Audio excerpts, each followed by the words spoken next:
Sa pangalawa naman guys, ang gagawin natin ay banana daw. Yung kalahati, itong kalahati, di ba itong kalahati? Yung kalahating, yan. Lalagyan natin ng konting asukal lang. Guys, konting asukal lang ha. Yan, tutunawin yan. Tapos ilalagay natin ito. Ito kasi yung gusto niya. Yung gusto niya kasi yung may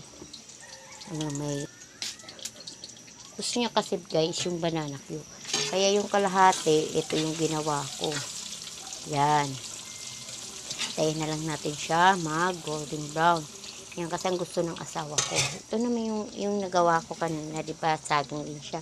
Pero kinalahati ko lang, meron pa akong tira guys. Ayan. Nakikita niyo guys, ayan ho. Para pag nagutom ako kahit madaling araw, may kakainin pa rin ako. Ito naman siya yung linuluto ko. Ito yung kanina, pero lalagyan natin siya ng margarine at saka konting asukal lang guys. Baka maputulan tayo ng paa dahil sa diabetic. Ito naman siya, yan. Halu-haluin lang guys hanggang